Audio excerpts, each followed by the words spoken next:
നമസ്കാരം. VCV ന്യൂസിലേക്ക് സ്വാഗതം. ഞാൻ വേണുഗോപാൽ. ആദ്യം പ്രധാന വാർത്തകൾ. സാർവദേശീയ തൊഴിലാളി ദിനത്തിൽ വടക്കാഞ്ചേരിയിൽ ഇടതുപക്ഷ സംയുക്ത തൊഴിലാളി യൂണിയന്റെ നേതൃത്വത്തിൽ റാലിയും പൊതുയോഗവും സംഘടിപ്പിച്ചു. വടക്കാഞ്ചേരി ബസ് സ്റ്റാൻഡ് പരിസരത്ത് നടന്ന പൊതുയോഗം CITU ജില്ലാ സെക്രട്ടറി സേവ്യർ ചിറ്റിലപ്പള്ളി MLA ഉദ്ഘാടനം ചെയ്തു.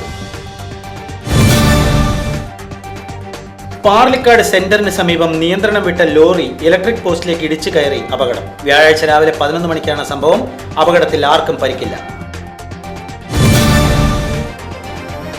തനിച്ച് താമസിക്കുന്ന വയോധികനെ വീടിനുള്ളിൽ മരിച്ച നിലയിൽ കണ്ടെത്തി.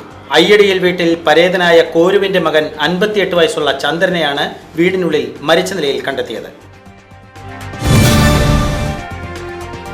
അത്താണി വ്യവസായ എസ്റ്റേറ്റിലെ അനധികൃത മരമുറിയിൽ വിജിലൻസ് അന്വേഷണം വേണമെന്നാവശ്യപ്പെട്ട് DCC ജനറൽ സെക്രട്ടറിയും വടക്കാഞ്ചേരി നഗരസഭാ പ്രതിപക്ഷ നേതാവുമായ K. അജിത് കുമാർ രംഗത്ത്.